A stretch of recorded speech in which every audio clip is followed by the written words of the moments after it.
Assalamualaikum warahmatullahi wabarakatuh. Waalaikumsalam warahmatullahi wabarakatuh.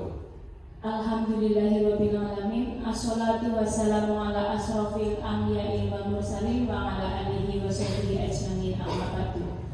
Yang terhormat Ibu Dr. Anda Mintasi Agustiati selaku Kepala SD Negeri 2 Bantarmuli.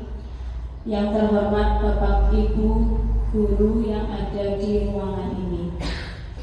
Pertama-tama marilah kita panjatkan puja dan puji syukur kehadirat Allah Subhanahu wa taala yang telah melimpahkan rahmat hidayah serta inayahnya kepada kita semua sehingga kita dapat berkumpul pada acara desiminasi modul 1.4 tentang budaya positif. Saya ucapkan terima kasih banyak kepada Bapak Ibu yang telah menyempatkan waktunya. Walaupun di hari libur di Bapak Ibu, saya mengucapkan banyak terima kasih karena telah menghadiri acara ini. Di sini saya akan memaparkan tentang desiminasi modul 1.4 budaya positif karena ini merupakan tugas dari tugas dari guru penggerak ya tentang budaya positif. Jadi saya disuruh untuk memaparkan hasil desiminasi modul 1.4 budaya positif. Perkenalkan, nama saya Indrawati Mukaromah ya dari CGP Angkatan 8. Sudah kenal Bapak Ibu? Ya, yaitu kemudian kita lanjut untuk berikutnya yaitu sebelum acara dimulai di sini ada dimensi profil pelajar Pancasila.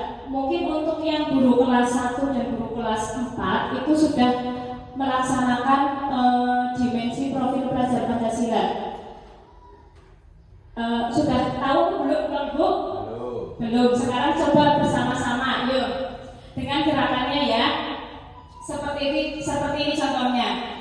Pelajar Pancasila beriman dan bertakwa pada Tuhan Yang Esa dan berakhlak mulia, berkebinekaan global, gotong royong mandiri, kreatif dan bernalar kritis. Yuk semuanya mohon berdiri, yuk Bapak Ibu yuk bersama-sama. Yuk 1, 2, 3. Pelajar Pancasila beriman dan bertakwa pada Tuhan Yang Esa dan berakhlak mulia, berkebinekaan global, gotong royong mandiri, kreatif dan bernalar kritis. Bisa Bapak Ibu? Bisa. Coba satu kali lagi ya. 1, 2, 3. Pelajar Pancasila beriman dan bertakwa pada Tuhan Yang Esa dan berakhlak mulia, berkebinekaan global, gotong royong mandiri, kreatif dan bernalar kritis. Ya, terima kasih ya. Nah itulah dimensi profil pelajar Pancasila supaya nanti ditularkan kepada anak-anak ya, terutama anak-anak yang sudah melaksanakan kurikulum Merdeka. Nah, di sini ada pertanyaan.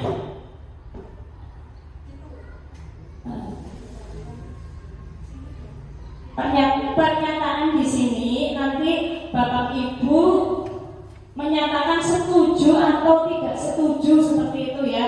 Nanti saya bagi sticky note-nya, silahkan ditulis di masing-masing sticky note setuju atau tidak setuju untuk pernyataan yang 1 sampai 4 ditulis. Ditulis 1, 2, 3, 4 seperti itu, tapi ini nggak usah ditempelin ya, tulisan.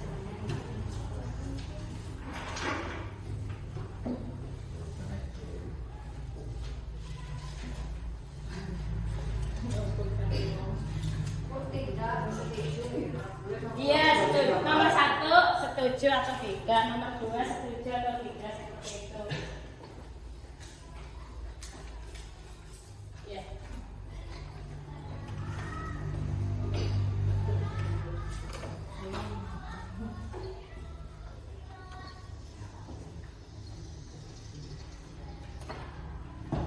Ya, nomor 1, pemberian hukuman itu dapat mendisiplinkan anak. Setuju atau tidak Bapak Ibu ditulis di situ.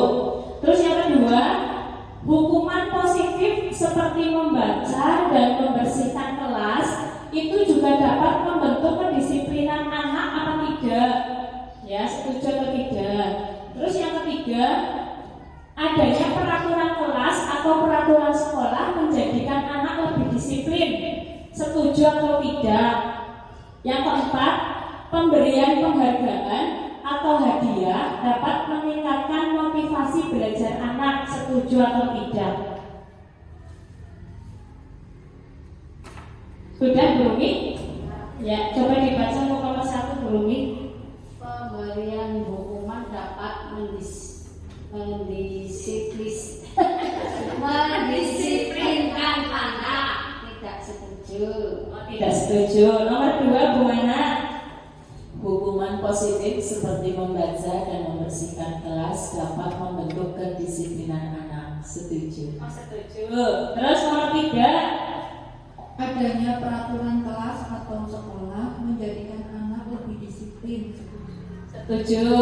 Terus nomor 4, monggo. Pemberian penghargaan atau hadiah dapat meningkatkan motivasi belajar anak. Setuju. Ya, setuju. Itu nanti anak-anak Bapak Ibu itu menyatakan setuju dan tidak setujunya ya. Nanti kita bahas untuk materinya sehingga nanti lebih paham. Ya, ada yang setuju dan ada yang tidak. Nah, di sini untuk budaya positif sendiri itu adalah nilai-nilai, keyakinan-keyakinan atau suatu kebiasaan yang berpihak pada murid yang di dalamnya mengandung sejumlah kegiatan yang mampu menumbuhkan karakter murid. Kemudian untuk materi budaya positif sendiri itu ada 6. Ya, nanti yang kita akan bahas dari budaya positif itu ada 1, disiplin positif dan nilai-nilai kebajikan universal. Kedua, teori motivasi, hukuman dan penghargaan, restitusi. Yang ketiga, keyakinan kelas. Keempat, kebutuhan dasar manusia dan dunia berkualitas. Yang kelima, restitusi. 5, kontrol posisi. Posisi kontrol, maaf. Keliru. Yang keenam, restitusi, masih dalam restitusi tetapi membahas tentang segitiga restitusi. Ya, kita akan bahas satu persatu. Nah, sebelum membahas yang pertama, tolong untuk maju ke depan, monggo Pak Taufik sama Pak Amal supaya tidak ngantuk. Maju ke depan sini. Nanti ya di sini ada kertas, ya ada kertas ini 1. Kemudian tulislah benda atau sesuatu yang sangat berharga untuk Anda. Coba ini berarti Pak Taufik. Ditulis sesuatu yang sangat berharga Pak Taufik. Istrinya. Nomor berebut amal. Oleh Kapolra. Nah ini ya di sini nanti tuliskan benda atau sesuatu yang sangat berharga untuk Anda. Letakkan di salah satu tangan Anda dan genggam benda atau sesuatu tersebut dengan segala daya. Berarti Pak Taufik itu nanti menuliskan sesuatu yang sangat berharga, contohnya istrinya gitu ya. Nah nanti dipegang, pokoknya digenggam erat-erat. Kemudian buatlah sebuah kepalan seperti ini. Terus teman yang satunya nanti Pak Amal akan mencoba dengan sekuat tenaga dengan berbagai cara untuk meminta Anda memberikan benda tersebut. Ya, terus Pak Amal bisa membujuk, bisa mengancam, bisa menghardik, merayu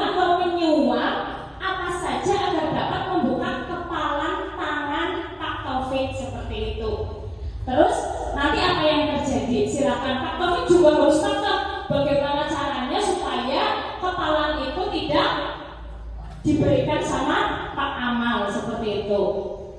Ya. Dan yuk coba depan Pak Taufik sama Pak Amal, coba kita lihat bagaimana cara Pak Taufik mempertahankan dan bagaimana cara Pak Amal untuk merebutnya. Ya. Masih contoh kan sebagai contoh. Oh iya boleh. Sebagai contoh. Ya. Contoh kesayangan saya adalah uang ya. Iya. Ini sebagai contoh. Iya. Saya pegang yang ada berat. Iya. Ayo Amal, bagaimana caranya Amal untuk merebut Pak Amal ya? Pak, ini barang kan berharga. Saya mau meminta lah ya. Nanti saya kasih Kasih apa? sesuatu. Kasih apa sesuatu apa yang bisa membuat Ini berarti dengan cara merayu ya. Nanti Iya. nanti tak ajak jalan-jalan. Jalan-jalan sudah biasa. Yang lain yang lebih harga dari ini. Kalau uang, Pak. Uang sama saja dengan uang.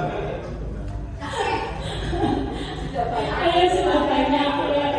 Tak ajak naik gaji. Alhamdulillah. Kan? Alasannya yang gedang. Ya sudah begitu tepuk tangan Bapak Ibu. Terima kasih untuk Pak Amal dan Pak Taufik ya. Coba untuk pertanyaan satu, apakah tadi Pak Taufik membuka kepalan tangannya? Membuka. Mengapa? Apa alasan Pak Taufik itu membuka kepalan tangan tadi Pak Taufik? Monggo disebutkan kenapa kok membuka kepalan tangannya? Saya membuka kepala tangannya karena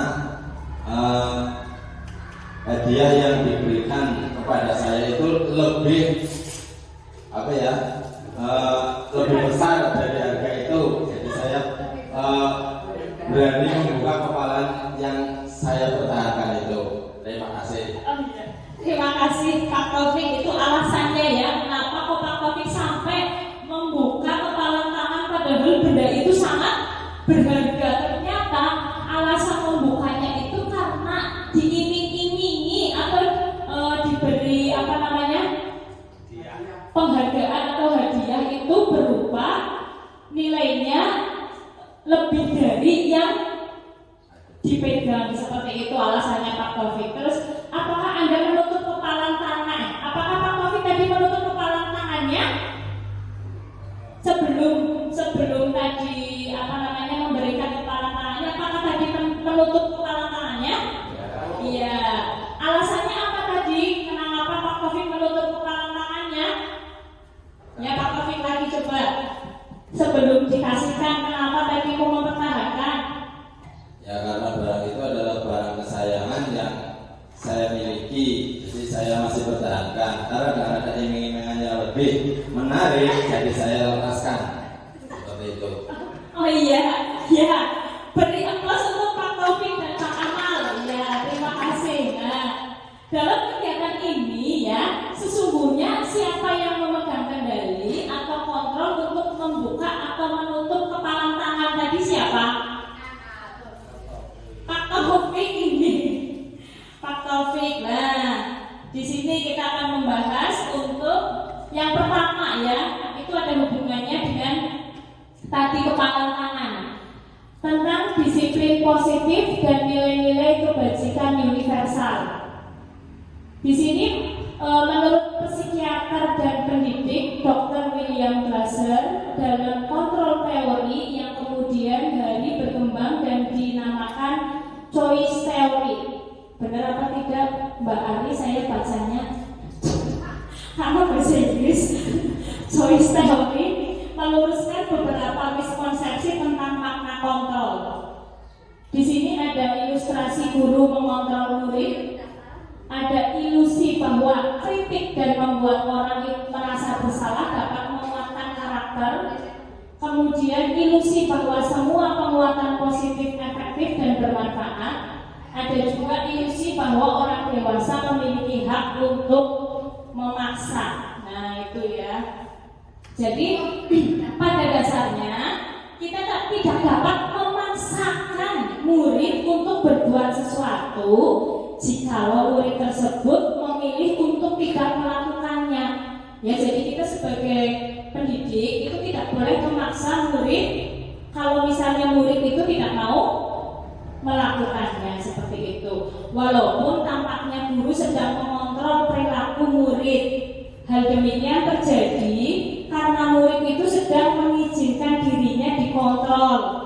Saat itu bentuk kontrol guru menjadi kebutuhan dasar yang dipilih murid tersebut, ya, sehingga kita tidak boleh untuk memaksakan hak dari siapa?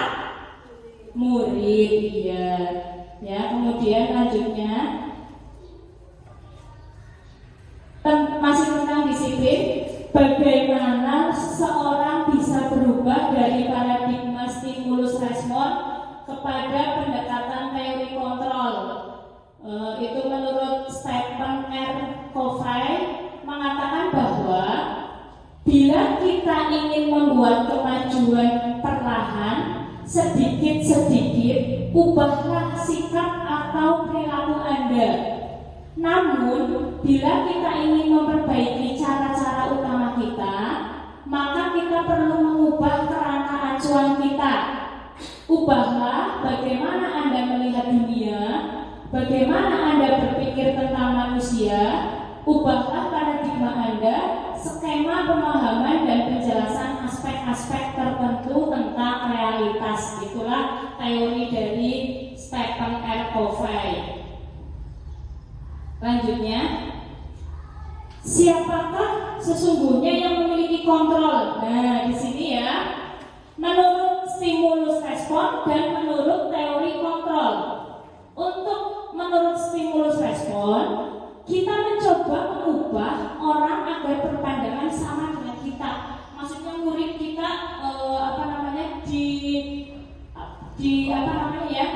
ibaratnya untuk manut sama kita seperti itu ya. Kemudian menurut teori kontrol, kita berusaha memahami pandangan orang lain tentang dunia. Kemudian perilaku buruk dilihat sebagai satu kesalahan. Jadi kalau misalnya kita mengejar anak, kalau salah kamu tidak menggunakan sepatu hitam misalnya, nah itu anak menggunakan sepatu merah. Nah itu kita sebagai guru menyalahkan anak itu, yaitu menurut stimulus respon. Tapi menurut teori kontrol, semua perilaku memiliki tujuan. Jadi kita tanya kepada anak itu, kenapa kamu menggunakan sepatu merah, tidak menggunakan sepatu hitam? Jadi perbedaan antara stimulus respon dan teori kontrol. Kemudian orang lain bisa mengontrol saya. Menurut teori kontrol, hanya Anda yang bisa mengontrol diri Anda. Terus lanjutnya, saya bisa mengontrol orang lain. Menurut stimulus respon, menurut teori kontrol, Anda tidak bisa mengontrol orang lain. Terus ada lagi pemaksaan ada pada saat bujukan gagal. Nah tadi ya, dipaksa karena membujuknya gagal. Tadi misalnya Pak Taufik dengan Pak Amal contohnya tadi ya, yang menggenggam sesuatu yang berharga. Tetapi menurut teori kontrol, kolaborasi dan konsensus menciptakan pilihan-pilihan baru. Jadi kerjasama ya. Kemudian menurut stimulus respon, model berpikir menang atau kalah. Jadi kalau tidak menang ya berarti kalah. Tetapi kalau teori kontrol, model berpikir menang, tidak ada yang dirugikan. Ya. Lanjutnya, nah, makna disiplin, ya, dalam budaya kita, makna kata disiplin dimaknai menjadi sesuatu yang dilakukan seseorang pada orang lain untuk mendapat kepatuhan. Bapak pendidikan kita siapa, Bapak pendidikan kita? Ya, Ki Hajar Dewantoro menyatakan bahwa di mana ada kemerdekaan, disitulah harus ada disiplin yang kuat. Ya, disiplin yang dimaksud adalah disiplin diri yang memiliki motivasi internal. Berarti motivasi internal itu motivasi yang ada dalam diri. Jika kita tidak memiliki motivasi internal, maka kita memerlukan pihak lain untuk mendisiplinkan kita atau motivasi eksternal karena berasal dari luar, bukan dari dalam diri kita sendiri. Seseorang yang memiliki disiplin diri berarti mereka bisa bertanggung jawab terhadap apa yang dilakukannya karena mereka mendasarkan tindakan mereka pada nilai-nilai kebajikan universalnya. Ya. Selanjutnya, sekarang membahas tentang nilai-nilai kebajikan universal. Apa itu nilai-nilai kebajikan universal? Adalah sifat-sifat positif manusia yang merupakan tujuan mulia yang ingin dicapai setiap individu. Nilai-nilai tersebut bersifat universal dan lintas bahasa, suku bangsa, agama maupun latar belakang. Setiap perilaku atau perbuatan memiliki suatu tujuan, itu menurut Dr. William Glasser pada teori kontrolnya tahun 1984. Dengan mengaitkan nilai-nilai kebajikan yang diyakini seseorang, maka motivasi intrinsiknya akan terbangun sehingga menggerakkan motivasi dalam untuk dapat mencapai tujuan mulia yang diinginkan. Nilai-nilai kebajikan itu di setiap anak kita kenal dengan profil pelajar Pancasila yang sudah kita nyanyikan tadi. Ya, di sini ada beriman, bertakwa kepada Tuhan Yang Maha Esa, berakhlak mulia, mandiri, bernalar kritis, berkebinekaan global, bergotong royong dan kreatif. Ya, itu 6 dimensi profil pelajar Pancasila yang harus Bapak Ibu ketahui. Kemudian motivasi perilaku manusia. Yang pertama, sebagai seorang guru, saat Anda hadir mengajar di kelas tepat waktu, motivasi apakah yang mendasari tindakan Anda? Bapak Ibu itu berangkat gasik, ya, berangkat tepat waktu sebelum anak-anak datang, itu motivasinya apa? Ada yang bisa menjelaskan? Bu adik-adik, kenapa kok berangkatnya gasik seperti itu? Apa ada tujuan tertentu? Agar tidak gugup. Ya, Bu Rumi, kenapa datangnya gasik tepat waktu? Motivasinya apa? Ya, mendisiplinkan diri sendiri, juga mencontohkan anak mencontoh kita. Oh iya, ya karena guru digugu dan ditiru sehingga kita datang tepat waktu itu karena mendisiplinkan diri sendiri dulu, kemudian mencontohkan kepada anak didik kita seperti itu.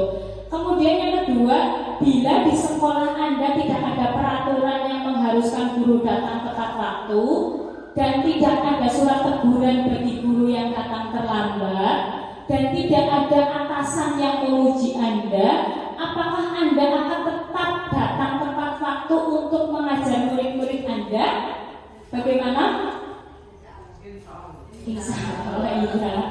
Ya walaupun orang dipuji dengan kepala sekolah ya. Aduh Bu Rumi, tumben dalam dahulu gitu ya. Oh iya, kalau tumben bukan pujian. Wah, Bu Rumi datang gasik sekali seperti itu ya. Itu pujian. Jadi tidak hanya ingin mendapatkan pujian, kita datang tepat waktu ya. Ya Pak Kofi? Iya, gas disit. Oh, gas disit. Kemudian lanjut, untuk teori motivasi, hukuman dan penghargaan atau berupa restitusi itu ada tingkatannya. Tingkatan paling rendah justru yang ada pada pertama. Ya, biasanya orang yang memotivasi perilakunya untuk menghindari hukuman atau ketidaknyamanan akan bertanya, apa yang akan terjadi apabila saya tidak melakukannya? Itu merupakan motivasi eksternal. Ya, kemudian satu tingkatan di atasnya motivasi yang tadi, yang pertama yaitu motivasi yang kedua, kita melakukan sesuatu untuk mendapatkan imbalan dari orang lain atau institusi, yaitu berupa pertanyaan apa yang akan saya dapatkan apabila saya melakukannya, seperti itu. Ya. Kemudian selanjutnya orang dengan motivasi ini akan bertanya untuk memotivasi diri sendiri. Ya, akan bertanya, saya akan menjadi orang yang seperti apa bila saya melakukannya.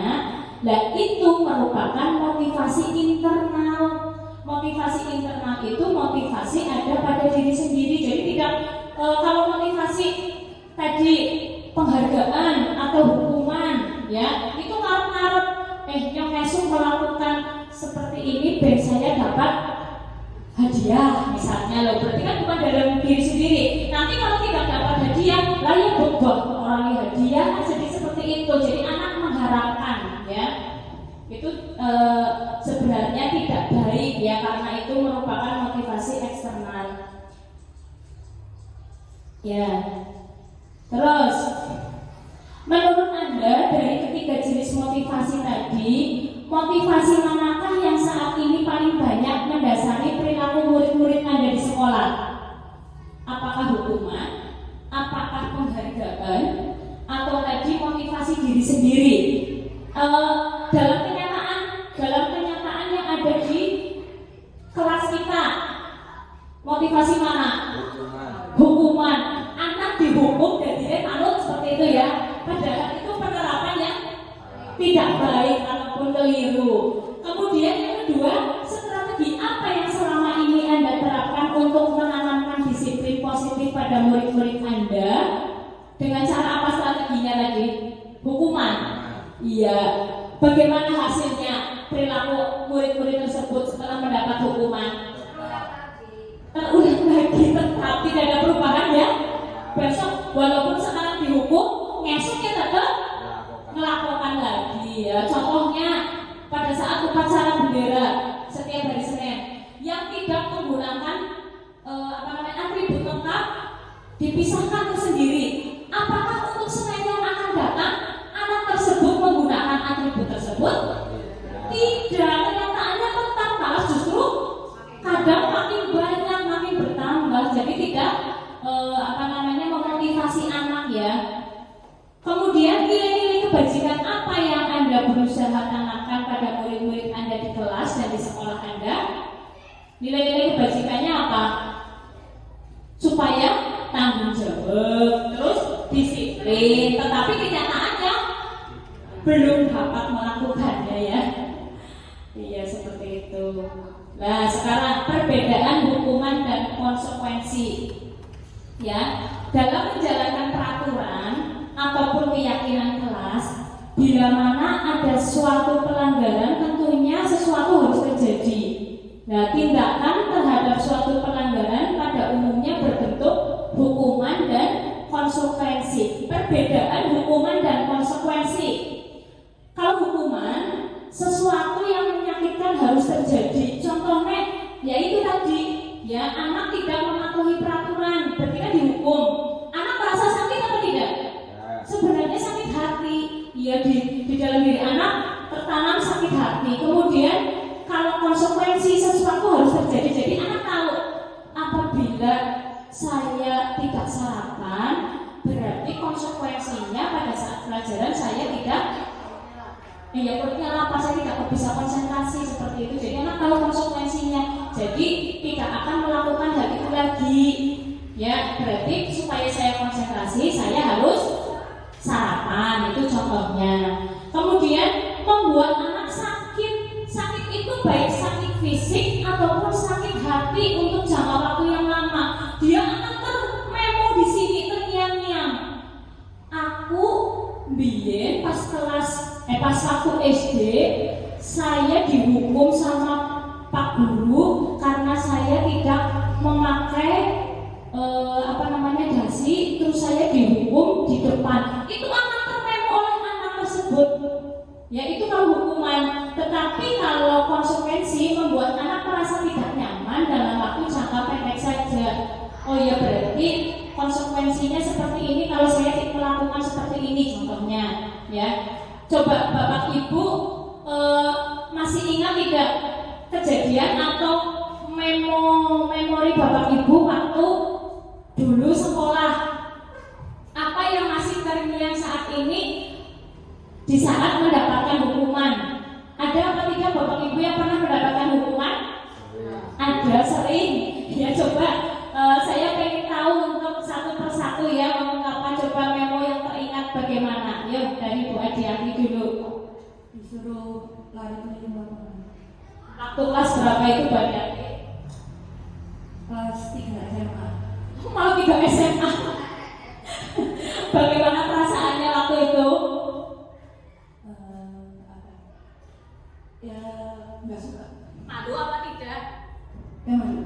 Iya, otomatis kan itu masih teringat sama Bu Adiati. Coba Bu Rumi, apa yang masih teringat? Saya pernah ditampar oleh guru perempuan gendut. Nah, saya merasa sangat dendam dan sempat apa sih ya mengumpat moga-moga jadi perawan tua Sulawesi. Nah itulah ya, karena berarti kan dalam diri Bu Rumi saat itu kan dendam ya, sakit hati ya. Ya malu sama teman-teman juga.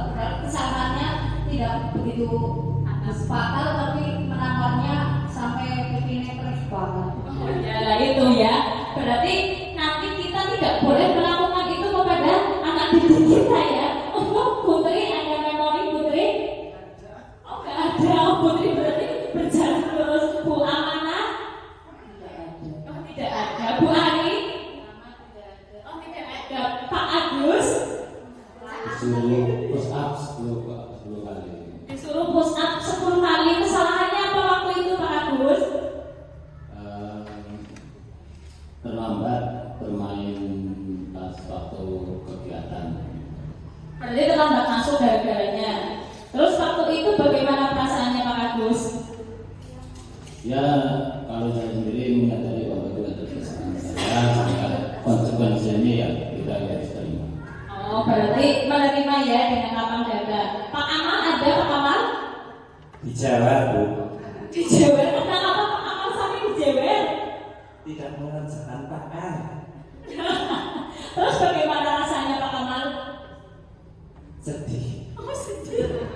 Nah itu ya memori untuk setiap guru. Saya akan tanyakan semuanya biar jadinya tahu pengalaman-pengalamannya. Pak Taufik bagaimana pernah melakukan diperlakukan seperti itu? Aneh banget. Oh, salah satunya yang masih termemo apa Pak Taufik? Ya disuruh push up karena mangatnya asik banget jam dulu gimana sekolah.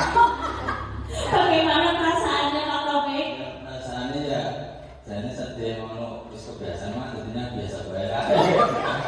Nah itu kan salah satu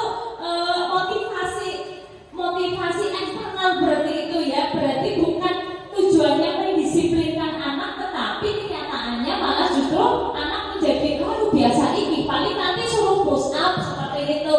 Ya kan tidak? Ya untuk Bu Yuli sendiri ada Dijemur di lapangan. dijemur. Ternyata Bu Yuli pernah dijemur di lapangan. Kenapa Bu Yuli? Minggat.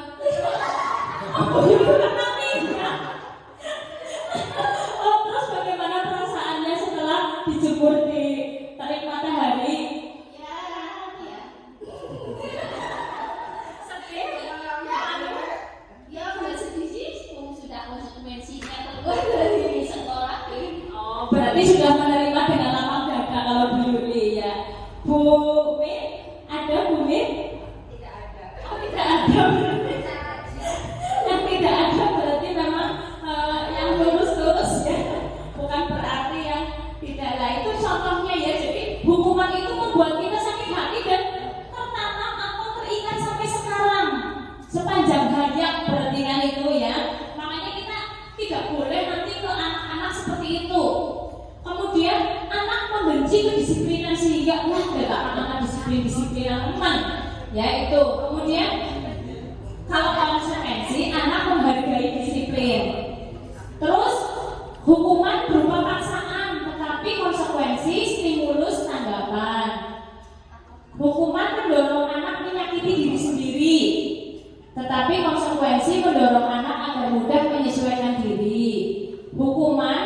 konsep diri yang buruk, sedangkan konsekuensi konsep diri yang baik. Hukuman anak belajar untuk menyembunyikan kesalahan, konsekuensi anak belajar untuk mematuhi peraturan. Hukuman itu mengakibatkan marah, rasa bersalah, dipermalukan, merasa tak dihargai. Contohnya tadi ya, contoh dari hukuman. Kemudian kalau konsekuensi kehilangan hak, dibuat tidak nyaman, diasingkan untuk sementara waktu. Contohnya tadi untuk Bu Yuli dijemur, dia merasa tidak apa-apa karena konsekuensi sudah merasakan konsekuensinya seperti itu. Tetapi Bu Yuli nyaman tidak diperlakukan seperti itu. Ya nyaman. Kita nyaman saja, harusnya tidak. Karena Bu Yuli itu sudah tahu konsekuensinya sehingga walaupun diperlakukan seperti itu tetap nyaman, ya. Iya, karena satu kelas. Nah, di sini ada tindakan guru ya, itu merupakan hukuman atau konsekuensi. Nanti saya bagikan, Bapak Ibu nulis di kertas yang saya sediakan.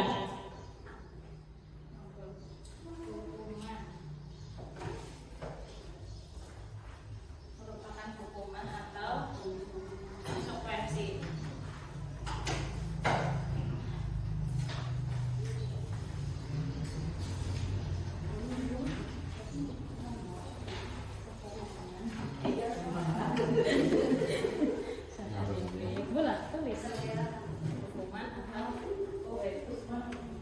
Mencatat 100 kali di dalam buku kalimat itu. Nah, saya bacakan. Yang pertama, mencatat 100 kali di dalam buku kalimat, saya tidak akan terlambat lagi karena terlambat ke sekolah. Jadi anak-anak suruh mencatat 100 kalimat, saya tidak akan terlambat lagi. Itu termasuk hukuman atau konsekuensi. Kemudian ia ditulis di sampingnya. Yang kedua, lari mengelilingi lapangan basket 2 kali karena terlambat hadir di sekolah. Itu merupakan hukuman atau konsekuensi. Terus yang ketiga, murid diminta untuk push up 15 kali karena tidak menggunakan masker ke sekolah. Itu juga merupakan hukuman atau konsekuensi. Menggantikan kertas tugas teman yang telah dicoret-coret. Membersihkan tumpahan air di meja tulis karena tersenggol pada saat pelajaran. Itu hukuman atau konsekuensi. Murid disuruh untuk mengenakan sepatu seharian di sekolah karena tidak mengenakan sepatu hitam. Terus yang terakhir, lari mengelilingi lapangan basket 2 kali karena terlambat 10 menit untuk pelajaran PJOK. Itu termasuk hukuman atau konsekuensi. Monggo diisi dulu, nanti kita bahas bersama-sama.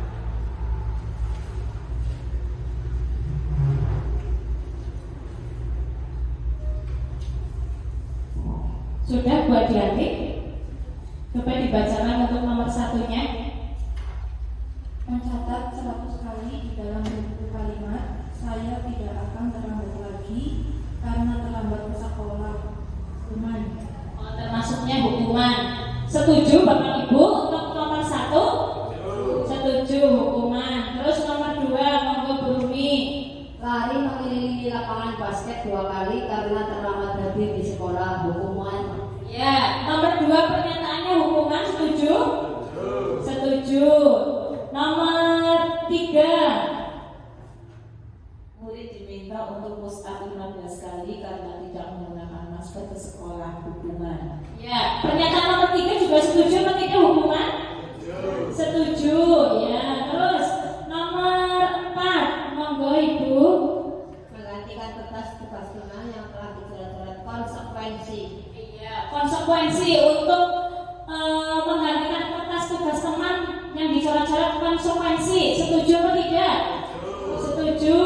Terus berikutnya Putri. Membersihkan tumpahan air di meja tulis karena tersenggol pada saat belajar, konsekuensi. Ya, konsekuensi untuk membersihkan tumpahan di meja tulis, betul? Betul. Selanjutnya untuk berikutnya yaitu murid. Monggo Pak Amal. Murid disuruh untuk mengenakan sepatu seharian di sekolah karena tidak mengenakan sepatu hitam. Konsekuensi. Konsekuensi. Setuju atau tidak?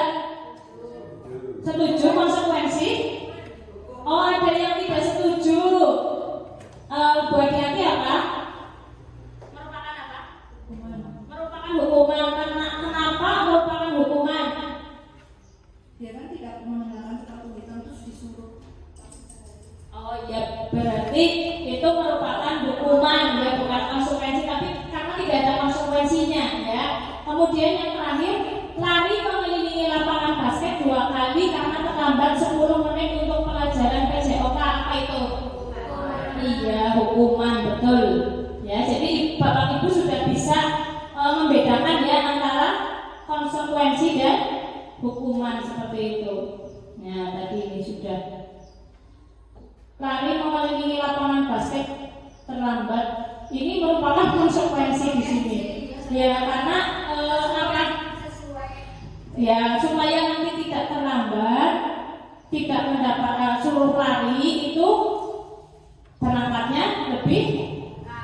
Gimana coba untuk Berumi? Kenapa memiliki konsekuensi? Karena untuk sebelum olahraga kan memang ada pemanasan. Nah, karena 10 menit terlambat kan tidak ikut pemanasan, maka dia disuruh pemanasan terlebih dahulu. Karena pemanasan itu sangat penting kalau kegiatan olahraga biar anak tidak cedera. Oh iya, ya itu ya. Demikian untuk pemaparannya. Ya, terima kasih, berarti sudah tahu ya antara konsekuensi dan hukuman. Nah, di sini arti dari hukuman itu bersifat tidak terencana. Jadi tiba-tiba anak atau murid tidak tahu apa yang akan terjadi dan tidak dilibatkan. Hukuman bersifat satu arah, jadi dari pihak guru yang memberikan dan murid hanya menerima suatu hukuman tanpa melalui suatu kesepakatan dulu atau pengarahan dari pihak guru, baik sebelum atau sesudahnya. Jadi dilakukan secara tiba-tiba. Kemudian hukuman yang diberikan bisa berupa fisik maupun psikis. Murid atau anak disakiti oleh suatu perbuatan atau kata-kata, jadi menimbulkan sakit hati ya. Kemudian konsekuensi itu sudah terencana atau sudah disepakati, sudah dibahas dan disetujui oleh murid dan guru. Umumnya bentuk-bentuk konsekuensi dibuat oleh pihak guru dan murid sudah mengetahui sebelumnya konsekuensi yang akan diterima bila ada pelanggaran. Pada konsekuensi, murid tetap dibuat tidak nyaman untuk jangka waktu pendek ya. Itu jadi konsekuensi lebih baik daripada hukuman. Nah, apa itu restitusi? Ya, restitusi itu adalah proses menciptakan kondisi bagi murid untuk memperbaiki kesalahan mereka sehingga mereka bisa kembali pada kelompok mereka dengan karakter yang lebih kuat. Restitusi juga merupakan proses kolaboratif yang mengajarkan murid untuk mencari solusi untuk masalah mereka dan membantu murid berpikir tentang orang seperti apa yang mereka ingin menjadi tujuan mulia dan bagaimana mereka harus memperlakukan orang lain. Itu menurut Gosek 2004 ya. Nah, di sini identitas gagal dan identitas sukses. Untuk hukuman, sesuatu yang menyakitkan harus terjadi. Kalau konsekuensi, sesuatu harus terjadi. Sedangkan restitusi merupakan pilihan. Ya, jadi anak disuruh memilih. Kemudian hukuman tidak nyaman untuk murid atau anak jangka waktu panjang. Kalau konsekuensi tidak nyaman untuk murid dalam jangka waktu pendek. Kalau restitusi menguatkan untuk murid atau anak dalam jangka waktu panjang dan seterusnya itu ya. Kemudian lanjut, ini juga untuk identitas gagal dan sukses dalam hukuman, konsekuensi dan restitusi. Cenderung untuk hukuman itu bersifat negatif, sedangkan konsekuensi bersifat netral. Kalau restitusi bersifat positif, ya. Contohnya dalam hukuman, awas kalau dilakukan lagi ya, nanti awas kamu ya, mereka mengancam, ya. Kita terus kalau netral, lakukan apa yang saya katakan. Kemudian kalau positif, apakah hal ini yang sesungguhnya ingin kamu lakukan? Jadi kembalikan ke siswa seperti itu. Itu contohnya. Kemudian, nah sebelum ke ini, mohon Bapak Ibu ngantuk atau tidak? Ngantuk ya, coba ben tidak ngantuk. Pak Taufik lagi dari lakon ya, sini maju Pak Taufik. Pak Taufik sebentar maju.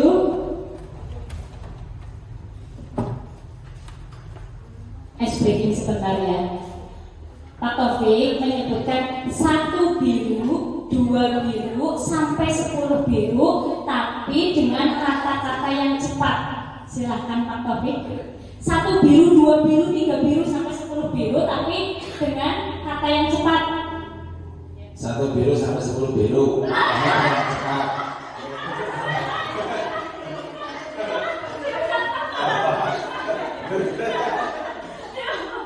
1 biru, 2 biru, 3 biru, 4 biru, 5 biru, 6 biru, 7 biru, 8 biru, 9 biru, 10 biru. Oh iya, berarti lancar ya. Beri tepuk tangan untuk Pak Taufik. Coba Bu Ari monggo coba sama ya diucapkan. 1 biru, 2 biru, sampai 10 biru. 1 biru, 2 biru, 3 biru, 4 biru, 5 biru, 6 biru, 7 biru, 8 biru, 9 biru, 10 biru. Nah, itu kurang cepat. Coba kira-kira cepat. 1 biru, 2 biru, 3 biru, 4 biru, 5 biru, 6 biru, 7 biru, 8 biru, 9 biru, 10 biru.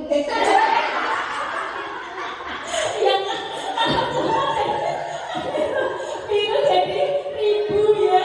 Iya. Itulah ya, tepuk tangan untuk Bu Manap ya. Sekarang saya untuk maju bertiga, yuk Bu Rumi, terus Putri, monggo Putri, tambah siapa? Bu Yuli. Ya Bu Yuli, ibu-ibu semua ya. Mengucapkan bertiga bareng-bareng ya. Mengucapkan taplak, guplak, gupak, taplak, gupak, gelepung. Coba taplak, gupak, gelepung. Sing banter bareng-bareng yuk. 1, 2, 3.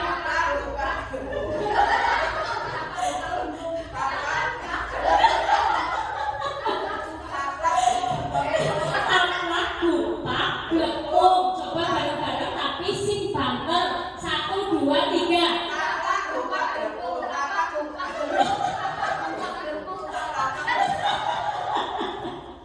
Ya, terima kasih Bu Rumi, Pak Anu, Putri sama Bu Yuli ya. Nah itu ya, kalau kita mengucapkan sesuatu dengan cepat, kadang apa? Tidak kontrol ya. Satu lagi, ya Pak Agus, Pak Amal, satunya Bu Adianti, bertiga juga. Yuk, maju. Satu lagi nggak apa-apa.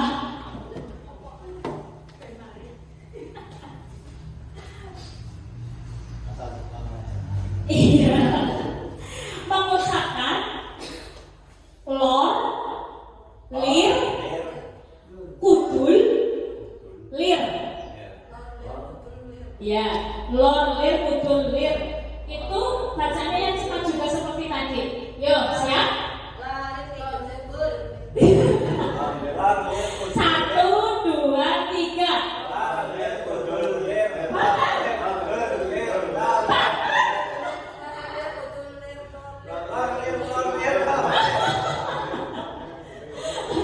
Lor, lir, kudul, lir. Yuk, 1, 2, 3. Gagal.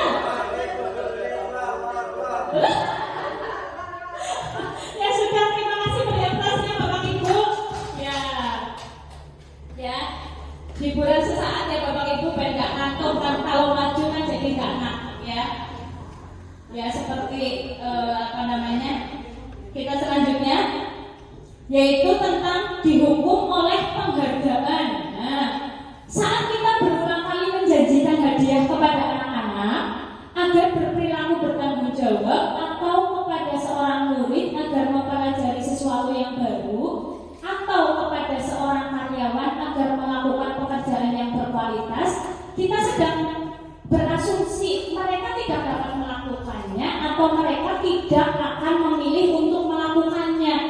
Jadi anak tersebut atau karyawan tersebut jika tidak mendapatkan hadiah atau penghargaan, dia tidak akan melakukannya, atau beberapa apa seperti itu nanti menjadikan suatu kebiasaan. Kalau tidak mendapat hadiah, dia tidak akan melakukannya. Kemudian dihukum oleh penghargaan itu pengaruhnya jangka pendek dan jangka panjang. Penghargaannya jadi tidak efektif, akan kecewa bila tidak mendapatkan hadiah. Penghargaan merusak hubungan bagaimana yang mendapatkan hadiah senang, tetapi teman-teman yang lain akan merasa apa? Iri, ya, menciptakan persaingan, jadi persaingan yang tidak sehat. Kemudian akhirnya anak tidak mau mencoba. Terus penghargaan mengurangi ketepatan. Riset anak yang tidak diberi permen lebih sedikit kesalahannya, ya, jadi seperti itu. Penghargaan menurunkan kualitas. Penghargaan dapat juga mematikan kreativitas, ya. Contohnya pekerjaan seni atau sebuah penulisan cerita menjadi kurang kreatif bila dijanjikan oleh hadiah atau penghargaan. Terus penghargaan menghukum, ya, penghargaan menghukum mereka yang tidak mendapatkan penghargaan. Mereka yang mendapatkan ranking kedua akan merasa paling dihukum. Kemudian motivasi dalam diri, intrinsik. Jika kita memberikan penghargaan kepada seorang anak pada saat dia sedang merasa bangga dengan pencapaiannya sendiri, maka kita akan mengambil kegembiraan yang saat itu sedang dirasakan secara alamiah. Contohnya apa? Contohnya saya sebagai guru kelas 1, ya, anak yang tadinya tidak bisa membaca, kemudian dia belajar secara sendiri sampai dia bisa membaca, dia akan merasa bangga, merasa senang karena tidak diberikan iming-iming apapun, dia merasa bangga karena sudah bisa membaca. Itu contohnya, ya, contoh dari motivasi dalam diri, yaitu motivasi intrinsik, ya. Kemudian keyakinan kelas. Mengapa tidak peraturan saja? Mengapa harus keyakinan kelas? Mengapa kita memiliki peraturan harus menggunakan helm bila mengendarai kendaraan roda 2? Kalau misalnya tidak menggunakan, bagaimana? Mendapatkan sanksi? Ya, kalau ketahuan sama Pak Polisi, ya. Terus, mengapa kita memiliki peraturan 3M? Waktu pandemi, ya, menggunakan masker, mencuci tangan, dan menjaga jarak 1,5 meter. Mengapa kita memiliki peraturan harus datang tepat waktu pada saat mengikuti pelatihan? Nah, itulah peraturan. Jadi peraturan itu dibuat oleh satu pihak, oleh guru ataupun oleh yang berkepentingan. Tetapi kalau keyakinan kelas itu dibuat bersama-sama dengan siapa? Dengan murid, iya, ataupun dengan guru. Misalnya kesepakatan yang ada di di kelas ataupun di ruangan guru. Kemudian perbedaan peraturan dan keyakinan kelas. Kalau peraturan selalu kembalikan buku ke tempatnya. Nah, selalu kembalikan buku ke tempatnya. Dalam keyakinan kelas itu tanggung jawab. Anak itu bertanggung jawab, seperti itu. Jadi perbedaan kata-kata dalam peraturan dan kata-kata dalam keyakinan kelas. Dilarang mengganggu orang lain, itu kan kata-kata negatif, ya. Jadi keyakinan kelasnya dilarang mengganggu orang lain itu apa? Menghormati orang lain. Hadir di sekolah 15 menit sebelum pembelajaran dimulai. Keyakinan kelasnya menghormati orang lain, berkomitmen. Dilarang melakukan kekerasan. Keyakinan kelasnya keselamatan, menghormati orang lain. Dilarang menggunakan narkoba. Keyakinan kelasnya kesehatan. Bergantian atau menunggu giliran berarti menghormati menghadapi orang lain bersabar. Gunakan masker, keyakinan kelasnya kesehatan, keselamatan. Jangan berlari di kelas atau koridor, keyakinan kelasnya keselamatan dan keamanan. Ya, seperti itu. Pembentukan keyakinan kelas. Saya percaya Bapak Ibu di sini sudah melaksanakan PMM ya, dan sebagian besar sudah melakukan keyakinan kelas. Yaitu dengan cara apa? Keyakinan kelas bersifat lebih abstrak daripada peraturan yang lebih rinci dan konkret. Keyakinan kelas berupa pernyataan-pernyataan universal.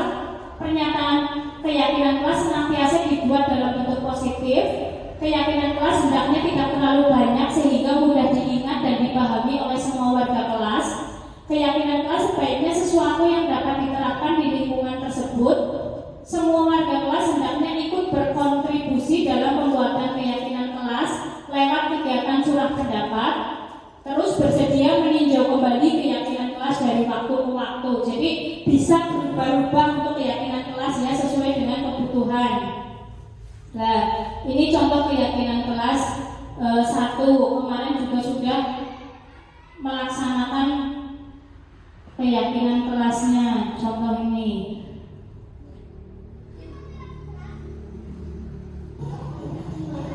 Nah, kemarin itu terlaksana.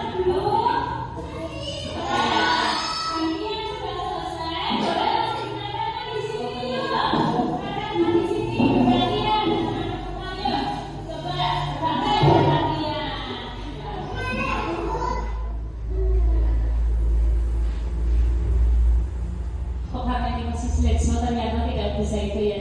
Yaitu contohnya kemarin saya melakukan itu, nanti saya tayangkan berikutnya saja. Nah, lanjutnya yang mana yang merupakan keyakinan kelas? Ada 2 di situ ya, sama-sama kesepakatan kelas. Tetapi yang sebelah kanan itu datang tepat waktu mengucapkan salam, menjaga kebersihan sekolah, berdoa sebelum dan sesudah kegiatan, aktif dalam pembelajaran. Dalam yang satunya kesepakatan kelasnya, kami guru dan murid yang saling menyayangi. 2, kami murid yang semangat belajar. Yang ketiga, kami murid yang peduli dengan teman-teman. Yang merupakan keyakinan kelas yang mana Bapak Ibu? Kanan apa kiri? Coba dibedakan. Ya, itu sama-sama kesepakatan kelas. Tapi yang mana yang merupakan kesepakatan kelas yang betul? Kanan. Berarti ya kami. Ya, kenapa memilih yang kanan? Bedanya apa itu? Semuanya juga tidak menutup murid itu. Cuma perbedaannya kalau yang sebelah kanan itu, nah ini ada tandanya saling menyayangi. Jadi satu pada saling menyayangi itu bisa dengan teman saling berbagi seperti itu. Semangat. Nah, ini ada kata kuncinya ya. Kemudian peduli. Nah, itu. Jadi kita ambil poin-poinnya. Jadi yang betul adalah yang sebelah sini, betul, sebelah kanan ya. Tuh, lanjut. Kebutuhan dasar manusia itu ada 5, yaitu kebutuhan kasih sayang dan rasa diterima, kebutuhan bertahan hidup, kebutuhan penguasaan, kebutuhan kesenangan, dan kebutuhan kebebasan. Ada 5 kebutuhan manusia. Kemudian lanjut, contoh kasus Ibu Ambar, guru wali kelas 2A di SD Pelita Hati, sedang bingung menghadapi ulah salah satu murid di kelasnya, Doni. Beberapa anak di kelas 2A telah datang padanya dan mengeluhkan Doni yang sering kali meminta bekal makan siang mereka dengan paksa. Jika Anda menghadapi situasi seperti Ibu Ambar, apa yang Anda akan lakukan? Menurut Anda kira-kira apa alasan Doni melakukan hal itu? Apa? Yang dilakukan apa? Coba ya Bu Rumi.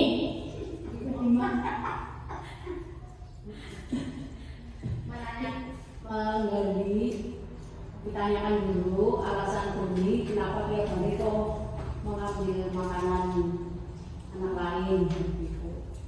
Oh iya, berarti sudah termasuk restitusi itu ya. Jadi menanyakan dulu kira-kira tidak langsung menghukum Doni ya.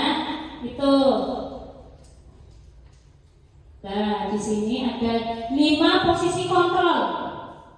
Identitas gagal, berhasil, dan identitas berhasil kontrol dalam diri. Itu ada penghukum, pembuat orang merasa bersalah, teman sebagai pemantau dan sebagai manajer. Jadi guru itu mempunyai 5 posisi kontrol, yaitu pertama posisi kontrol sebagai penghukum, kedua posisi kontrol sebagai pembuat orang merasa bersalah, ketiga posisi kontrol sebagai teman, keempat posisi kontrol sebagai pemantau, dan kelima posisi kontrol sebagai manajer.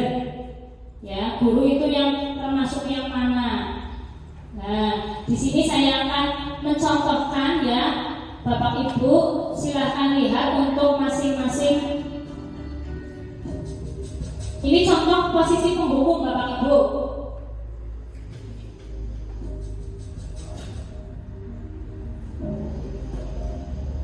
Nan,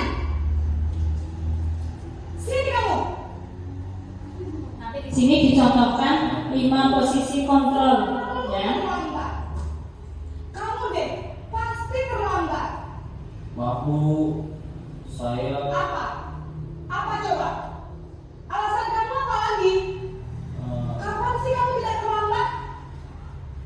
Malas sekali ya kamu jadi anak. saya Dasar pemalas. Gak kapok-kapok sih kamu. Sudah berapa kali terlambat? Sana, kamu keliling lapangan basket 2 kali. kenapa saya harus ke lapangan basket Bu? Kenapa? Kamu orang ibu. Berani-beraninya jawab.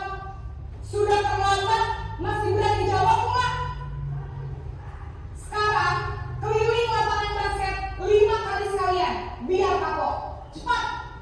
Pergi sana ke lapangan basket. Ya Bapak Ibu setelah melihat contoh posisi penghukum, bagaimana itu perasaan anaknya? Kesel, terus kecewa, ya itu. Jadi tertanam di diri anak seperti itu ya, negatif. Kemudian contoh ini penghukum lagi, pembuat rasa bersalah.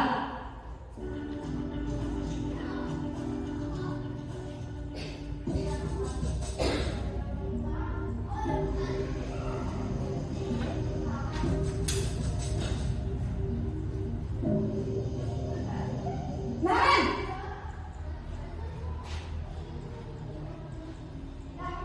Selamat pagi Bu. Naren. Kamu kenapa terlambat lagi, nak? Ya Tuhan, Naren. Kamu senang ya bikin ibu susah ya? Kalau kamu terlambat lagi, nanti ibu yang ditegur bapak kepala sekolah, nak. Disangka ibu tidak bisa membina kamu. Duh, gimana ini? Maaf Bu, Duh, Gusti Naren. Kamu suka ya kalau ibu tegur bapak kepala sekolah? Terus, sekarang ibu harus tulis apa ini di buku absen? Ini kamu sudah sering terlambat loh. Ibu harus apa coba? maaf Bu, maaf sekali. Ya sudah, lain kali jangan bikin ibu susah lagi ya nak ya. Ibu tidak akan kuat lagi kalau kamu begini terus. Bisa jantungan kalau ibu tegur bapak kepala sekolah. Sana cepat ke kelas. Maaf ya Bu, maaf sekali. Nah itu contoh posisi membuat rasa bersalah. Jadi anak merasa bersalah. Jadi tetap posisi kontrol yang tidak baik ya. Kemudian lanjut ke posisi kontrol menjadi teman. Ya ini.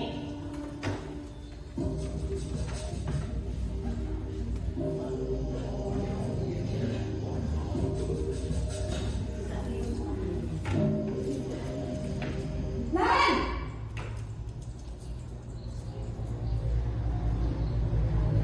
Dengan anak yang sama dan guru yang sama. perlakuan yang berbeda. Terlambat lagi ya sayang. Iya Bu, habis ibu saya lupa membangunkan saya Bu. Kamu malah menyalahkan ibu kamu. Kamu bukannya anak yang larinya paling kencang. Kok terlambat sih? Iya Bu, saya memang terlambat bangun tadi. Jadi biarpun saya lari kencang, tetap gak kekejar Bu. Ya sudah sana. Nanti lain kali larinya lebih kencang lagi ya. Biar gak terlambat lagi. Bikin seneng ibu demi ibu. Bisa kan? Bisa lah Bu. Ya sudah sana masuk kelas. Ibu beresin urusan absen kamu. Kamu ini ada-ada saja. Nah itu contoh posisi teman. Itu nanti anak akan mengandalkan jika tidak ketemu dengan guru tersebut, dia akan merasa apa? Tidak nyaman. Iya, kalau berarti dia nyaman dengan guru tersebut seperti itu ya. Itu juga belum pas ya. Nah sekarang sebagai pemantau.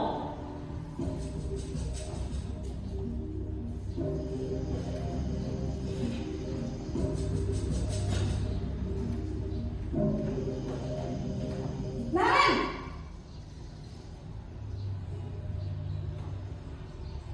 Selamat pagi Bu. Naren, apa peraturan sekolah kita tentang jam berapa kita harus masuk sekolah, nak? Kita harus di sekolah jam 7 Bu. Iya betul, sekarang sudah jam 7.20. Naren sudah tahu konsekuensinya jika terlambat hadir. Paham Bu, saya harus tinggal kelas pas jam istirahat selama 20 menit. Iya benar, konsekuensinya demikian. Jadi nanti jam 9.30 pas istirahat, kamu harus tinggal di kelas, kerjakan tugas tambahan untuk ketertinggalan kamu, ya? Baik Bu. Nah posisi kontrol ini sebagai pemantau itu apa namanya? Aku datang. Ya anak merasa bagaimana? Nyaman, merasa tidak nyaman saja karena mendapatkan konsekuensinya. Ya, beda dengan sebagai manajer. Nih, posisi kontrol yang terakhir yaitu sebagai manajer.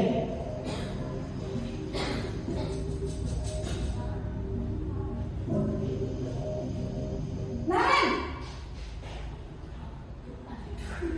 Kasih apa? Selamat pagi Bu. Selamat pagi Naren. Maaf Bu, saya terlambat. Iya, sekolah masuknya jam 7, sekarang sudah jam 7.20. Jadi sekarang bagaimana ini Naren? Maaf Bu, saya lupa alarm saya semalam. Baiklah, menurut kamu, keyakinan sekolah yang mana yang perlu kamu tingkatkan? Menghargai diri sendiri dan orang lain mungkin ya Bu. Setuju. Jadi, apakah Naren meyakini prinsip saling menghormati tersebut? Iya Bu, saya meyakininya. Apakah Naren bersedia memperbaiki masalah keterlambatan ini? Bersedia Bu. Bagaimana kamu akan memperbaiki masalah keterlambatan ini? Saya akan coba untuk tidak lupa menyetel alarm saya Bu. Baik, kalau Naren lupa menyetel alarm di rumah, ada orang yang kira-kira bisa bantu mengingatkan tidak? Ada Bu, kakak saya, Kak Emma. Ada lagi selain Kak Emma? Selain Kak Emma, ada ibu saya. Baik, jadi yang mengingatkan Naren adalah Kak Emma dan ibu kamu ya?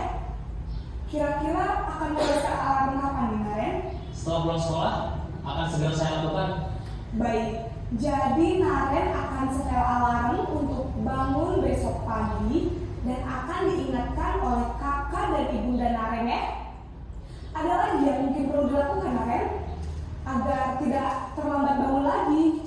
Tidak ada Bu. Baik Naren, terima kasih untuk kerjasama kamu. Sekarang kamu perlu kembali ke kelas untuk belajar. Baik Bu, terima kasih. Ya, itu ada 5 jenis posisi kontrol. Menurut Bapak Ibu, mana yang baik tadi antara 1 sampai 5? Yang kelima sebagai manajer. Ya, kita tidak menstimulasi anak ya supaya anak itu takut, tetapi kita menggali anak supaya anak bisa berubah secara intrinsik seperti itu. Nah, itu ada beberapa pertanyaan. ya, ini saya bagikan.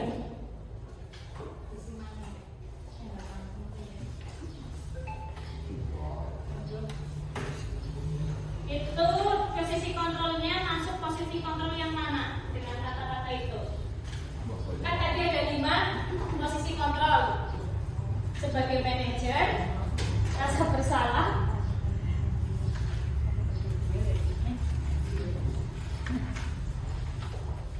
Ya. Posisi kontrolnya itu tadi ada 5. Sebentar ya.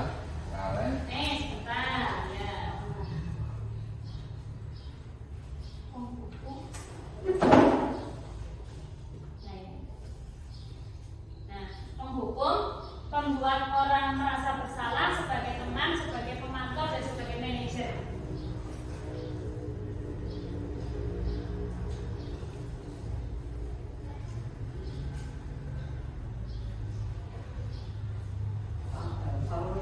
Iya.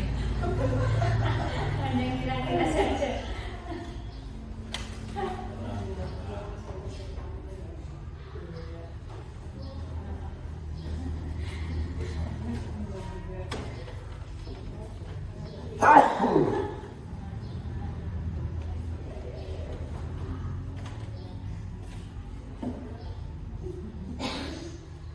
Ayo, sudah Pak Kamal? Sudah. Oh, sudah. Pak Taufik sudah? Sudah, ya.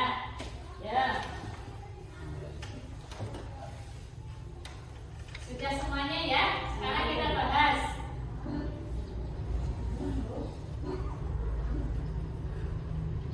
Ya. Kita bahas. Saya kecewa sekali dengan kamu. Nah, itu berarti apa? Iya, membuat orang merasa bersalah. Jadi siswa menjadi bersalah. Kemudian kamu tidak pernah benar melakukannya sebagai penghukum, ya. Kemudian ayolah lakukan demi ibu atau bapak, teman. Kemudian apakah kamu mau mendapatkan stiker bintang hari ini? Apa? Pemantau, ya. Kemudian yang berikutnya, bagaimana kamu bisa menyelesaikan masalah ini? Manajer. Yang terakhir, kamu selalu yang paling terakhir sebagai penghukum. Penghukum, iya. Ya, itu diantaranya ya. Jadi Bapak Ibu sudah sedikit paham ya tentang posisi kontrol yang ada pada diri Bu Guru dan Pak Guru semuanya. Sekarang lanjut materi yang terakhir, yaitu tentang segitiga restitusi. Nah, di dalam segitiga restitusi itu ada 3 langkah. Yang pertama yaitu menstabilkan identitas, yang kedua validasi kebutuhan, yang ketiga menanyakan keyakinan. Ya, itu. Kemudian menstabilkan identitas itu guru berkata, di antaranya yang ditanyakan kepada siswa, berbuat salah itu hal yang manusiawi. Tidak ada manusia yang sempurna. Bapak Ibu juga pernah buat salah. Kita pasti bisa menyelesaikan permasalahan ini. Bapak Ibu tidak tertarik untuk mencari tahu siapa yang benar, siapa yang salah. Bapak Ibu lebih tertarik untuk menyelesaikan masalah. Kalau kamu menyalahkan dirimu sendiri terus-menerus, apakah kamu bersikap baik pada dirimu sendiri? Jadi itu yang ditanyakan di saat menstabilkan identitas kepada anak didik kita jika mereka melakukan suatu pelanggaran atau kesalahan. Kemudian yang cara kedua, validasi kebutuhan. Guru harus bertanya apa? Kamu bisa saja kan melakukan hal yang lebih buruk, tapi kamu tidak melakukannya kan? Kamu pasti punya alasan mengapa kamu melakukannya. Apa yang penting bagi kamu? Kamu boleh tetap berusaha menjaga sikap itu, tapi tambahkan sikap yang lain, yang baru. Maukah kamu belajar cara lain untuk mendapatkan yang kamu butuhkan tanpa harus memukul? Apakah kamu bisa melakukan dengan lebih baik besok lagi? Nah, itu validasi kebutuhan. Kemudian yang terakhir menanyakan keyakinan. Kita tanya kepada anak, apa nilai yang kita percaya di kelas atau sekolah kita. Jadi kita harus membuat keyakinan kelas terlebih dahulu. Kemudian nilai-nilai universal apa yang telah disepakati.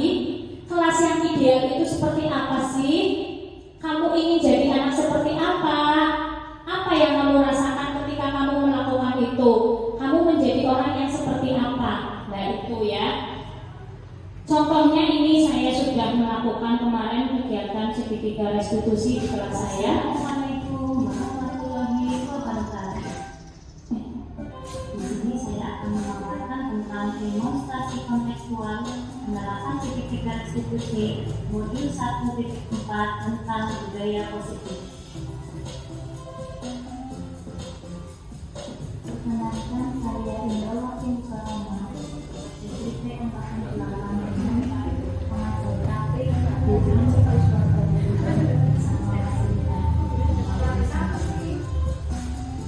Pengertian restitusi. Restitusi adalah proses menciptakan kondisi bertimbuh untuk memperbaiki kesalahan mereka sehingga mereka bisa kembali pada kelompok mereka dengan hak terima. Dosen 2004. Restitusi bukan untuk menebus kesalahan. Restitusi adalah sebuah tawaran dan bukan paksaan. Restitusi fokus pada solusi dan dapat mengembalikan murid yang berbuat salah pada kelompoknya. Di dalam segitiga restitusi terdapat 3 langkah. Yang pertama yaitu menstabilkan identitas, yang kedua validasi tindakan yang salah, dan yang ketiga menanyakan keyakinan. Menstabilkan identitas diantaranya yaitu berdasarkan prinsip membuat kesalahan adalah bagian dari proses pembelajaran. Menggeser identitas gagal ke identitas sukses. Validasi tindakan yang salah diantaranya berdasarkan prinsip setiap perilaku berupaya memenuhi suatu kebutuhan. Guru akan bergeser dari kegiatan struktur menjadi pelaku. Mengenali dan mengakui kebutuhan murid akan memperbaiki dirinya. Menanyakan keyakinan. Murid akan diberi pertanyaan-pertanyaan bermakna untuk memunculkan motivasi secara intuitif. Mampu mengaitkan keyakinannya dengan tindakan yang salah. Skenario kasus 1 yaitu tidak menyelesaikan tugas. Ketika itu pelajaran bahasa Indonesia. Anak-anak disuruh menulis di buku tulis. Tiba-tiba Vina marah dan tidak mau melanjutkan menulis. Tahu nggak kita di buku pertama? Tahu kenapa kita pilih sini? Tidak menyelesaikan tugas. Itu perbuatan salah atau benar? Salah. Kenapa itu perbuatan salah? Kenapa? Karena Vina tidak apa? Tidak menyelesaikan tugasnya. Dia terus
Penari patung bendera yaitu makan berdasarkan ketika berkumpul keinginan tiba-tiba Abi makan di dalam kelas. Dia ngumpet di dalam kolong meja, ternyata dia sedang makan. Abi tahu tidak dipanggil sama Bu Guru? Tahu kenapa Abi dipanggil sama Bu Guru? Tadi Abi melakukan apa? Oh iya, makan di dalam kelas. Makan di dalam kelas itu perbuatan salah atau benar, Bi? Salah, itu tidak apa-apa ya. Karena manusia itu tidak sempurna, pernah melakukan kesalahan. Bu Guru pun sama, pernah melakukan kesalahan. Terus kenapa? Abi pasti punya alasan kenapa Abi itu makan di dalam kelas. Tadi sudah sarapan atau belum? Oh belum sarapan, iya. Abi untuk perbuatan makan di dalam kelas itu perbuatan yang baik atau tidak? Tidak. Abi masih ingat tidak kesepakatan kelas yang sudah dibuat? Masih ingat? Masih. Nah, untuk makan di dalam kelas itu melanggar kesepakatan kelas atau tidak? Melanggar? Kesepakatan kelasnya apa? Apa? Apa kesepakatan kelas yang sudah disepakati berarti tidak boleh makan di dalam kelas saat apa? Iya, soal pelajaran. Tapi tahu itu? Tahu. Terus bagaimana cara memperbaikinya? Berarti Abi kalau berangkat sekolah bagaimana? Iya pintar. Jadi tidak lapar di dalam kelas ya. Jadi nanti pada saat pelajaran Abi konsentrasi, begitu? Iya. Berarti kalau mau berangkat itu harus sarapan dulu. Kenapa tadi Abi tidak sarapan? Oh bangunnya kesiangan. Supaya bangunnya tidak kesiangan berarti Abi tidurnya lebih klasik pinter ya. Abi bisa memperbaikinya? Bisa siap? Oke? Iya terus? Iya. Terima kasih Bunda, saya ingin bisa mengucapkan solusi ini. Ya itu ya. Demikian untuk penanganan yang saya kemarin lakukan tentang segitiga restitusi ya. Kemudian yang terakhir Bapak Ibu, perasaan apa yang muncul selama mengikuti sesi ini khususnya mengenai makna disiplin dan motivasi intrinsik. Coba salah satu untuk mengungkapkan perasaan yang muncul selama mengikuti sesi ini. Monggo siapa yang mau ini mengungkapkan refleksinya? Bu Rumi. Perasaan saya yang muncul, ya saya kepengen sekali menerapkan apa yang telah diterangkan. Hampir semuanya itu selama ini masih belum terlaksana. Jadi untuk kedepannya saya akan menerapkan hal-hal yang dijelaskan tadi semuanya insya Allah. Termasuk untuk menangani masalah anak-anak, jadi tidak perlu menghukum, tapi harus restitusi, menggunakan restitusi. Anak-anak akan menjadi disiplin dan tidak kecewa, tidak bersalah, seperti itu. Terima kasih Bu Rumi dan terima kasih untuk semuanya ya Bapak Ibu guru yang telah meluangkan waktunya sampai dengan selesai. Demikian tadi untuk pemaparan yang bisa saya sampaikan. Terima kasih sebelumnya. Salam guru penggerak, tergerak, bergerak dan menggerakkan. Wabillahi taufiq wal hidayah. Wassalamualaikum warahmatullahi wabarakatuh.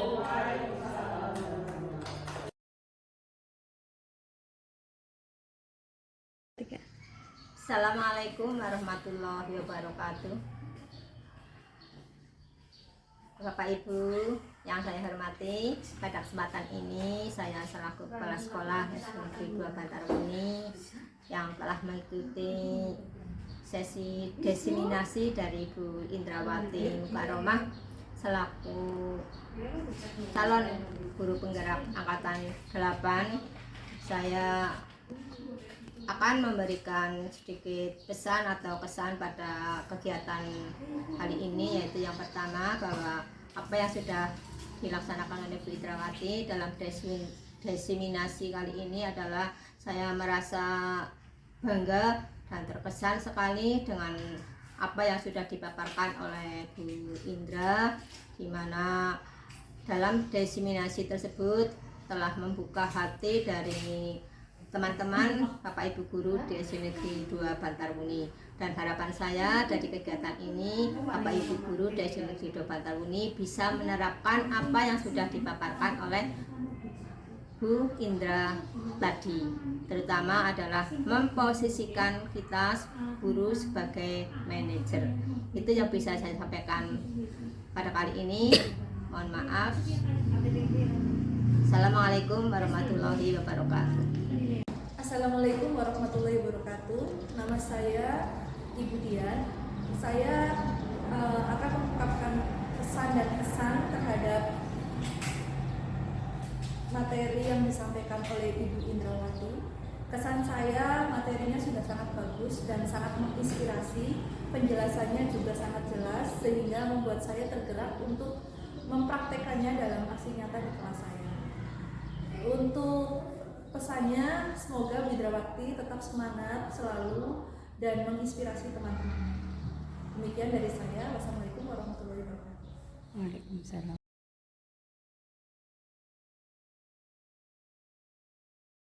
Assalamualaikum warahmatullahi wabarakatuh.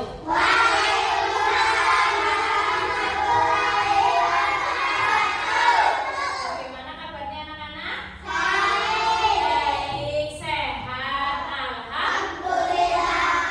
Luar biasa, bagaimana anak-anak hari ini sehat?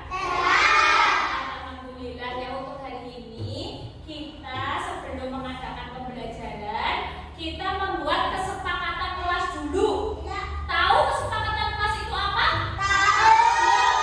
Pengen tahu apa impian anak-anak di kelas ini supaya pembelajarannya itu tidak terganggu, menyenangkan. Ya, kita buat kesepakatan kelas bagaimana caranya agar impian-impian kelas kita itu tercapai.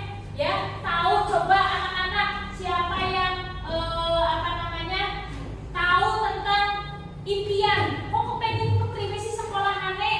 Ya, coba tunjuk jari, kepengen sekolah yang bagaimana? Ya, Vina kepengen sekolah sing kepriwe, Vin? Sekolahnya yang tingkat. Oh, sekolahnya kita bagaimana?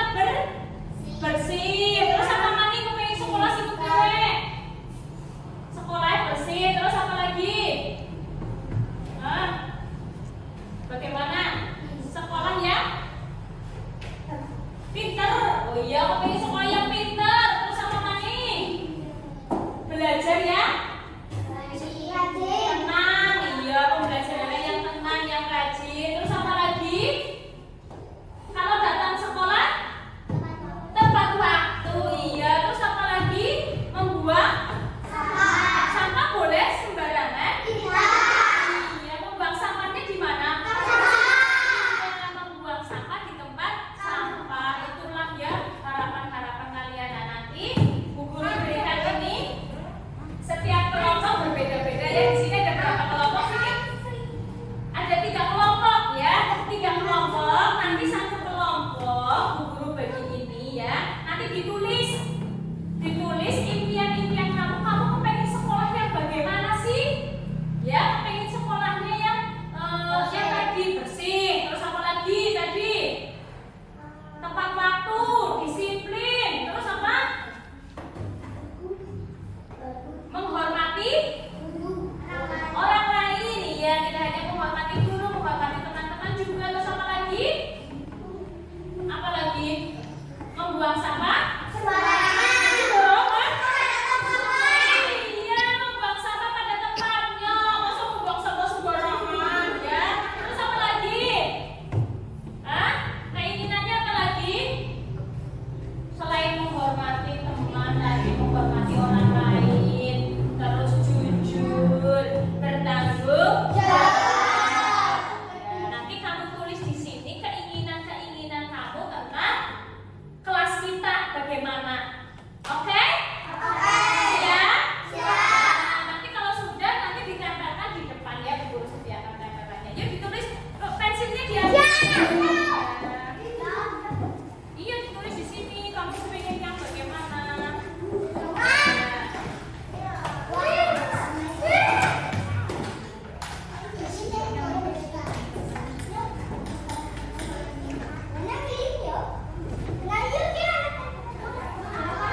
sekolah.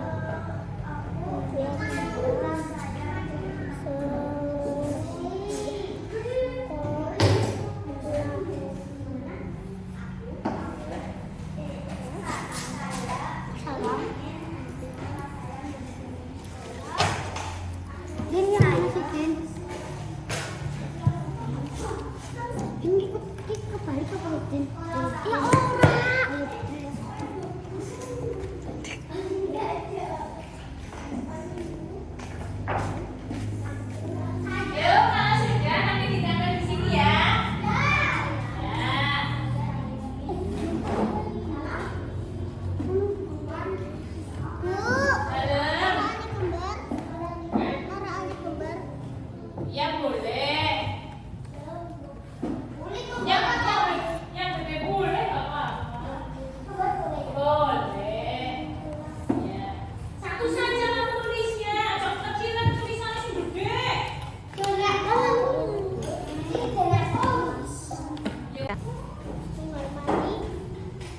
Sudah selesai apa belum? Nah, bagi yang sudah selesai boleh langsung ditempelkan di sini yuk. Tempelkan di sini bergantian, jangan rebutan yuk. Coba bergantian. Ya.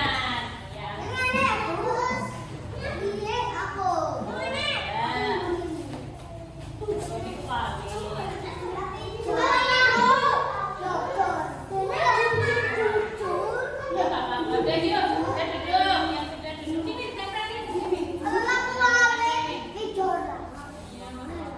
Yuk.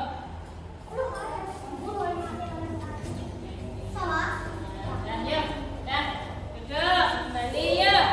Kembali duduk yuk yang lain yang belum. Depan ya, ditempelin. Yuk, ditempelin. Ini tempelin sini.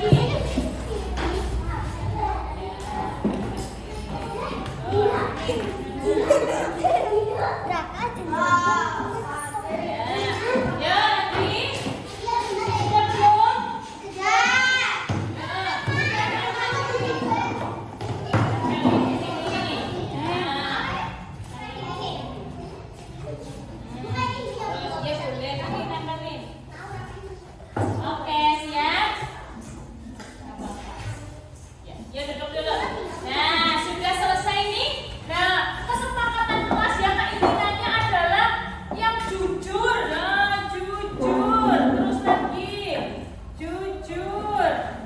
Jujur. Terus jujur. Ya, ada berapa ini? Kemudian disiplin. Ya, ada yang disiplin. Disiplin. Nah, ini sama ini. Nah, terus ini bertanggung jawab, ya, menghormati orang lain. Ingin, nah ini coba guru bacakan ya hasilnya tadi masing-masing kelompok ada yang kesepakatan kelasnya jujur. Nah itu bagus ya, jujur itu dalam hal apa? Tidak boleh Bohong. bohong, tidak boleh bisa ulangan, tidak boleh apa? Menyontek. Ya itu perbuatan yang jujur. Terus kemudian disiplin. Nah, disiplin berangkat tepat waktu. Terus kalau istirahat jamnya masuk ya masuk ya. Itu tidak boleh terlambat. Kemudian menghormati orang lain, saling menyayangi terhadap teman. Ya contohnya ada teman yang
Ya boleh.